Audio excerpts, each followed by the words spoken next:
Hello बच्चों। तो आज क्लास 11 केमिस्ट्री का नया चैप्टर स्टार्ट करने जा रहे हैं, केमिकल इक्विलिब्रियम। ठीक है। सो इक्विलिब्रियम तो हम पढ़ चुके हैं, हमने पढ़ाया था, हमने पढ़ा है ना इक्विलिब्रियम। फिजिक्स में पढ़ा था, वो डिब्बा था, वो 4 फोर्सेस लग गई, यहाँ से ऊपर से नीचे से, और वो डिब्बा रेस में था, इक्विलिब्रियम में था। केमिकल इक्विलिब्रियम क्या है? देखो, मानो कि मेरे पास ये एक बेलचा है। बेलचा समझते हो ना? इसको मान लो एक बेलचा मानते हैं। इसे बेलचा बोले तो वो जिससे बिजली डाल के रखते हैं ना, वाला बेलचा, उसकी बात कर रहा हूँ। ठीक है। मानो भाई एक मजदूर है, वो बेलचे से एक गड्ढा है, ये मानो भाई ये इतना बड़ा गड्ढा है, और इसमें बहुत सारी जो बिजली होती है, उसको बिजली कहते हैं, वो येलो कलर की जो घर बनाने में यूज होती है। और में मिट्टी की बात करें, मिट्टी कुछ भी समझ भाई। मान लो एक बंदा बेलचे से एक बेलचा वो मिट्टी उठा के बाहर फेंक रहा है। केमिकल इक्विलिब्रियम समझाएंगे, समझो। एक बंदा यहाँ से बेलचे से इस गड्ढे में उसने एक बेलचा मिट्टी निकाली और बाहर फेंकी। ठीक है। अब बाहर भी एक बंदा खड़ा हुआ है, ये एक बेलचा मिट्टी बाहर निकाल के फेंक रहा है, दूसरा वाला के पास भी बेलचा है। ठीक है। इसके पास भी बेलचा है, ये वही एक बेलचा डाल के दोबारा से इसमें भर देता है। ये गड्ढे को खाली करना चाह रहा है ना, मिट्टी भरी हुई है, इसने एक बेलचा मिट्टी निकाली बाहर दे दी, इसने एक बेलचा दोबारा से डाल दिया। जितनी बेलचे में मिट्टी ये ले रहा है, उतनी ही बेलचे में मिट्टी ये भी ले। इसने बाहर निकाली, इसने बाहर निकाली, इसने बाहर निकाली, इसने अंदर डाली।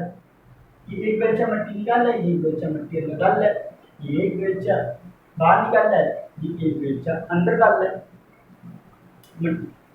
तो अच्छा, जिस स्पीड से ये बाहर निकाल रहा है, उसी स्पीड से ये अंदर डाल रहा है। जिस स्पीड से ये बाहर निकाल रहा है, उसी स्पीड से ये अंदर डाल रहा है।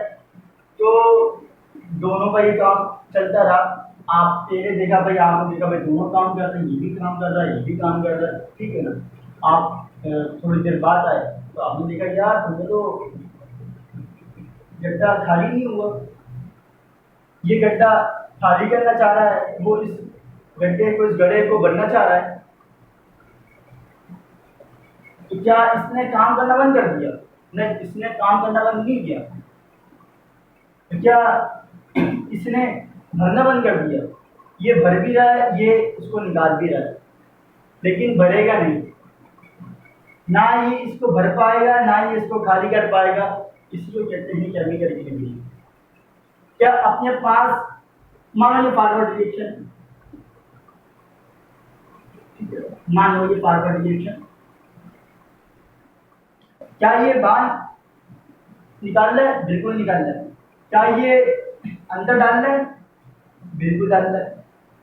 मान लो ये बैकवर्ड रिएक्शन, बैकवर्ड रिएक्शन, ये बाहर निकाल रहा है, ये अंदर डाल रहा है, ये बाहर निकाल रहा है, ये अंदर डाल रहा है, ये बाहर निकाल रहा है, ये अंदर डाल रहा है, लेकिन कुछ भी नहीं होगा। ना ये बाहर निकाल पाएगा, ना ये अंदर डाल पाएगा। जैसा था वैसी का वैसी रहेगा।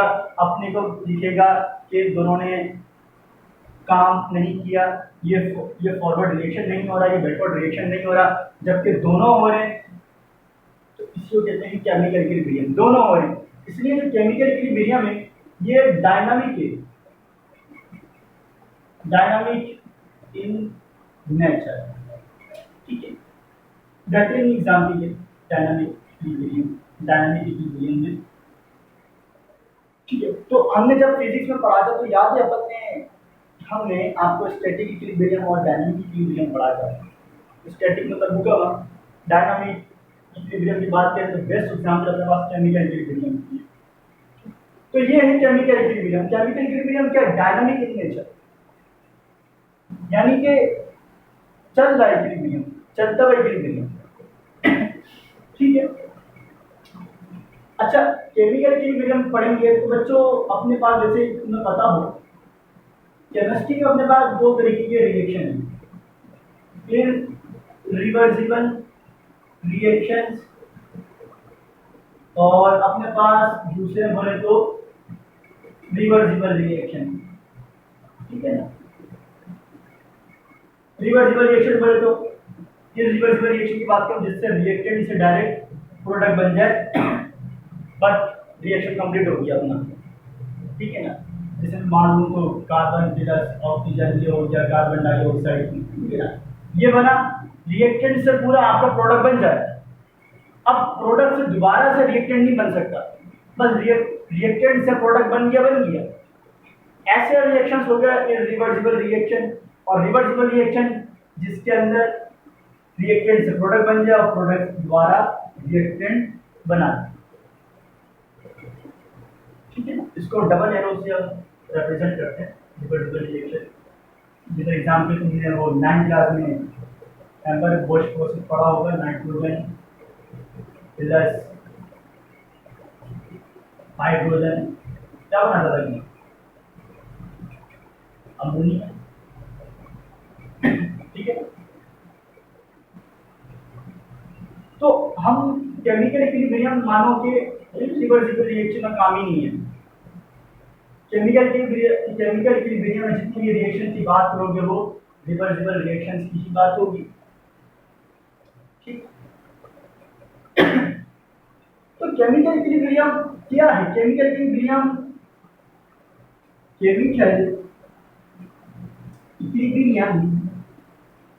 is a state when the rates of reactant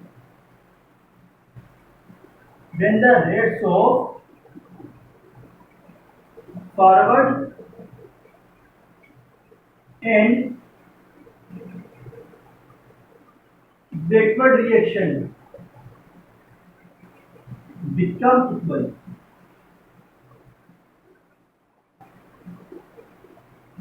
ठीक है।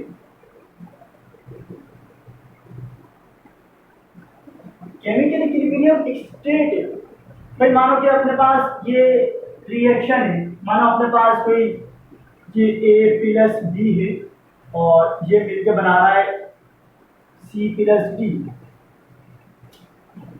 ये अपने पास रिवर्सिबल रिएक्शन है।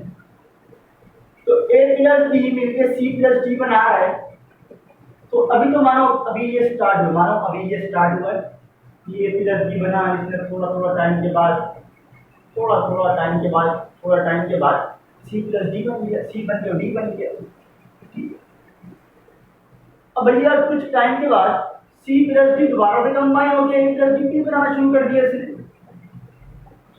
ये A प्लस D थोड़ा बन गया, C प्लस D बना रहा है, ये दोबारा से A प्लस D बना रहा है। ठीक है ना।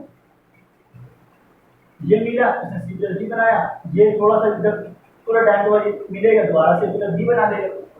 कुछ टाइम के बाद एक ऐसा स्टेट, एक ऐसी स्टेट इसमें आएगी कि भैया जिस स्पीड से ये C प्लस D बना रहा है उसी स्पीड से ये फॉरवर्ड रिएक्शन, ये फॉरवर्ड रिएक्शन, ये बैकवर्ड रिएक्शन। तो होगा क्या, जिस स्पीड से फॉरवर्ड रिएक्शन हो रहा है उसी स्पीड से बैकवर्ड रिएक्शन बराबर हो जाएगा, यानी कि स्पीड बराबर हो जाएगी। A प्लस B जिस स्पीड से मिलकर C प्लस D बना रहा है, C प्लस D मिलकर उसी स्पीड से A प्लस B दोबारा से बनाएगा, दोनों की स्पीड बराबर हो गई, अपने को मिल जाएगा इक्विलिब्रियम। तो केमिकल इक्विलिब्रियम असल में एक स्टेट है जिसमें दो अपोजिट रिएक्शंस बने तो रिएक्टेंट फॉरवर्ड और बैकवर्ड रिएक्शंस की रेट क्या हो जाए, बराबर हो जाएंगे। ठीक है ना। जैसे यहाँ पर दोनों की स्पीड बराबर है, ये बाहर निकाल रहा है, जिस स्पीड से ये बाहर निकाल रहा था उसी स्पीड से अंदर डाल रहा था, दोनों की स्पीड बराबर। ठीक है ना। तो दोनों की स्पीड बराबर, अपने को लगा काम ही नहीं हो रहा, तो वही सीन यहाँ पर भी है, रिएक्शंस में भी होगा रिवर्स रिएक्शन, ठीक है ना। तो ये इसकी में इंपॉर्टेंट बात, ये केमिकल इक्विलिब्रियम असल में स्टेट है जिसमें फॉरवर्ड और बैकवर्ड रिएक्शंस क्या हो जाए, इसमें रेट्स फॉरवर्ड और बैकवर्ड रिएक्शन के बराबर हो जाए। और इंपॉर्टेंट बात लिखूं, concentration of reactants and products दोनों की बात करूं, बिकम कांस्टेंट, और रिएक्टेंट और प्रोडक्ट की जो कंसंट्रेशन है वो कांस्टेंट हो जाए, जो कि चेंज ना हो, टाइम के साथ चेंज नहीं हो। बट इक्विलिब्रियम आ गया, दोनों के रेट बराबर हो गए, अब कंसंट्रेशन भी कांस्टेंट हो गई, कंसंट्रेशन भी चेंज नहीं होगी, तो वो केमिकल इक्विलिब्रियम स्टेट, ठीक है ना। केमिकल इक्विलिब्रियम क्या स्टेट, जिसके अंदर रेट फॉरवर्ड और बैकवर्ड रिएक्शन बराबर होती है और रिएक्टेंट की और प्रोडक्ट की कंसंट्रेशन अब चेंज नहीं होगी, कांस्टेंट हो गई। इंपॉर्टेंट बात, ठीक है। और इंपॉर्टेंट बात क्या, और इंपॉर्टेंट बात ये है, अगर मैं बोलूं कि भैया in order to establish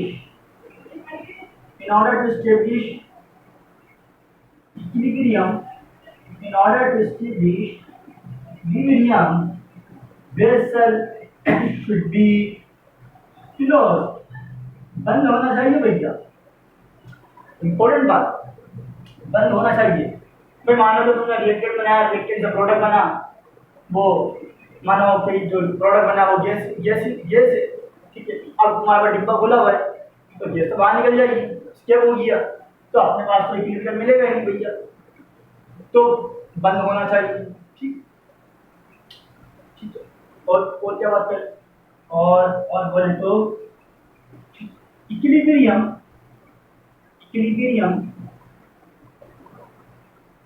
can be achieve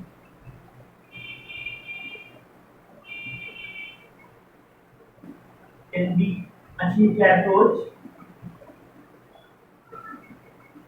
from either side. Equilibrium can be achieved approach from either side. किसी भी साइड से इक्विलिब्रियम आ सकता है, अचीव हो सकता है, ठीक है भाई। ठीक है, मानो तो तुम्हारे पास जो है ना कि ए प्लस बी है, ठीक है ना, और ये सी प्लस डी बना रहा है, A plus B combine plus C plus D बना रहा है। अब तुमने क्या किया, सी प्लस डी को डाल दिया, सी को डाल दिया और डी को डाल दिया। अब तुम क्या करो कि गिवन टेम्परेचर पर, गिवन कंडीशंस पर तुमने सी प्लस डी, तो सी प्लस डी कंबाइन करके क्या बना लेगा अपने पास, ए प्लस बी, तो कहीं से भी इक्विलिब्रियम आ सकता है, ठीक है। जैसे अमोनिया की बात करूं ये, ठीक है, अभी तुमने नाइट्रोजन डाला, हाइड्रोजन डाला, अमोनिया बनाया, तुमने माना कि तुमने गिवन कंडीशन तो तुमने अमोनिया को डाल दिया, तुमने अमोनिया डाला गिवन कंडीशन, गिवन टेम्परेचर, जो भी तुम्हारी कंडीशंस हैं तुमने वो उठा लिया, तो ये टूट के क्या बनाएगा, नाइट्रोजन, हाइड्रोजन, तो कहीं से भी आ सकता है, ये इसकी इंपॉर्टेंट बात, ठीक। सो ये केमिकल इक्विलिब्रियम और इसकी कैरेक्टरिस्टिक्स, कुछ इंपॉर्टेंट बातें इसकी होंगी, ठीक है। क्या होता है, सिर्फ रिवर्सिबल रिएक्शन में ही अपने को मिलेगा chemical reaction, chemical equilibrium state जहाँ पर rate of forward and backward reaction बराबर और कंसंट्रेशन क्या हो, चेंज नहीं हो, कांस्टेंट हो, और बंद डिब्बे में होना चाहिए और कहीं से भी चीज हो सकता है, ठीक है। तो पोस्ट करके कॉपी करो।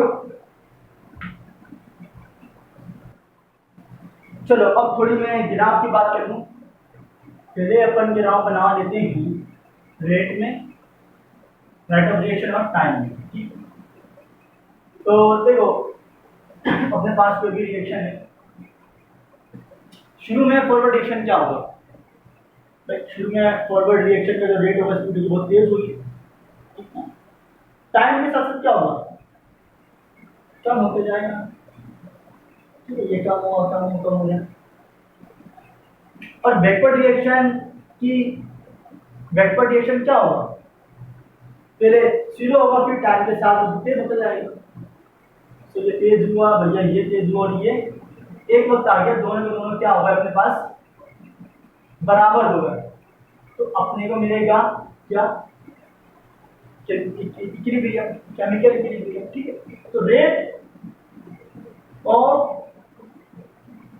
Forward reaction equal to rate of backward reaction. ठीक है, rate of forward reaction, rate of backward reaction बराबर होना चाहिए, तभी मिलेगा अपने को। ठीक है, केमिकल इक्विलिब्रियम। तो ये अपने पास रेट ऑफ रिएक्शन में, रेट ऑफ रिएक्शन में और टाइम में गिरा। कंसंट्रेशन में भी देख लेते, मानो अब मैंने यहाँ पे कंसंट्रेशन ले लेता हूँ,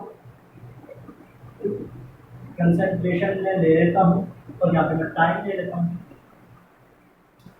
कंसंट्रेशन में कंडीशन क्या है, देखो कांस्टेंट हो जाए, यानी कि मानो अभी जो रिएक्टेंट्स होंगे पहले तो उसकी कंसंट्रेशन ज़्यादा होगी, हाई होगी, टाइम के साथ साथ वो कम होगा, रिएक्टेंट प्रोडक्ट बनेगा अपने पास, कांस्टेंट हो गई।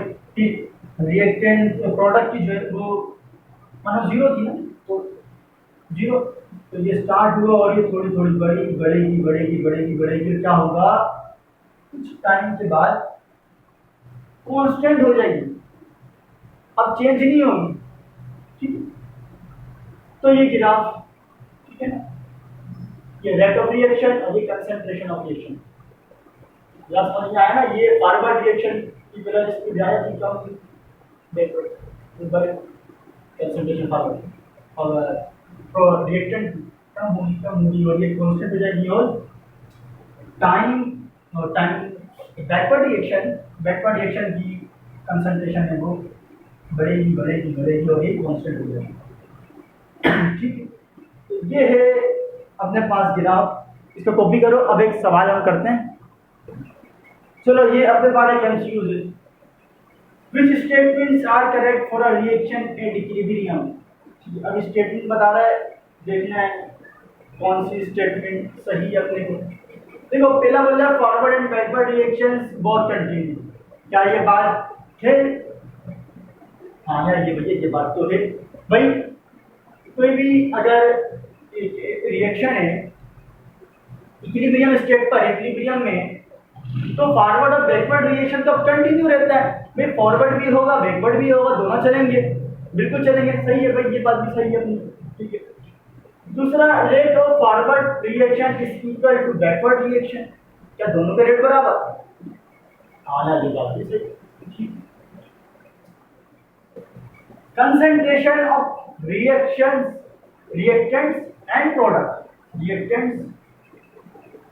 एंड प्रोडक्ट्स आर इक्वल, क्या ऐसा है? रिएक्टेंट्स की और प्रोडक्ट की कंसंट्रेशन बराबर हो जाती है, क्या है? ये भी सही है, ये बिल्कुल गलत है। देखो अपने पास सही ऑप्शन क्या है, ए एंड बी, सी नहीं। देखो रिएक्टेंट की और प्रोडक्ट की कंसंट्रेशन इक्विलिब्रियम स्टेट पर कांस्टेंट हो जाएगी। भैया ये किसी ने बोला है कि बराबर होगी? हाँ हो सकती है, बट जरूरी नहीं है कि बराबर हो, कांस्टेंट होना जरूरी है। हाँ यहाँ पर जरूरी है कि दोनों कंटिन्यू रहते हैं। ठीक है, और ये इसकी रेट ऑफ रिएक्शन लाजमी बराबर होना चाहिए बैकवर्ड रिएक्शन में, लेकिन ये किसने कहा कि भैया ये कंसंट्रेशन और इसकी रिएक्टेंट के प्रोडक्ट की बराबर होगी? बराबर होना जरूरी नहीं है, कांस्टेंट होना जरूरी है, चेंज ना हो। ठीक है, तो सही ऑप्शन क्या है? A and B. ठीक है, ये बात बड़ी इंपॉर्टेंट बात, इसने मैंने एमसीक्यूज कराया है। Concentration of reactants and product are equal, ये जरूरी नहीं कांस्टेंट होगी भाई। हो सकता है कि प्रोडक्ट की कंसंट्रेशन ज्यादा हो रिएक्टेंट से। हो सकता है रिएक्टेंट की कंसंट्रेशन ज्यादा हो प्रोडक्ट से, तो जरूरी है कि कांस्टेंट हो जाए। कांस्टेंट होना जरूरी है, बराबर होना जरूरी नहीं है। बराबर हो भी सकती है, नहीं भी हो, लेकिन जरूरी क्या है, कांस्टेंट हो जाए। तो तुम्हें गिराव दे सकता है, पेपर में हो सकता है तुमसे गिराव दे दे, ठीक है। कंसंट्रेशन ऑफ टाइम, ये कंसंट्रेशन, ये कंसंट्रेशन, ये गिराव तुम्हें ये दे दे, इसमें बताओ क्या गिराव सही है? सही है भाई। ये पहले ये रिएक्टेंट फॉरवर्ड रिएक्शन करना चाहिए, कंसंट्रेशन कम कांस्टेंट हो गई, बैकवर्ड रिएक्शन बड़ी बड़ी बड़ी कांस्टेंट हो गई। और हद तक मैं ऐसा भी दे दे कुछ गिराव तुम्हें, मैं ऐसा भी दे दे, या ऐसा भी दे दे, ऐसा भी दे सकता है। कंसंट्रेशन ऑफ टाइम, ये भी सही। कांस्टेंट जब बराबर हो गई, तो बराबर हो सकती है, जरूरी नहीं कि बराबर ना हो, बट जरूरी कि कांस्टेंट होना, तो तुम्हें गिराव दे सकता है। इसमें भी तुम देखो क्या है, इसमें बैकवर्ड की कंसंट्रेशन ज्यादा है, फॉरवर्ड की कम है, दिखाई पड़ रहा है। इसमें दोनों में बराबर, इसमें भी क्या है, इसमें ज्यादा बैकवर्ड, इसकी कम। क्या तुम्हें ऐसा भी दे दे, ऐसा भी दे सकता है, ऐसा भी दे सकता है, बिल्कुल सही। कांस्टेंट हो जाए, बराबर हो, बराबर होना जरूरी नहीं है, बराबर ज्यादा भी हो सकती है, कम भी हो सकती है। तो जरूरी है भैया का कांस्टेंट होना। ये अपना आज के वीडियो का लेक्चर था, इसका इंट्रोडक्शन और इसकी कैरेक्टरिस्टिक्स। नेक्स्ट लेक्चर हम कंटिन्यू करेंगे, इसके लॉस क्या हैं, डेरिवेशंस करेंगे।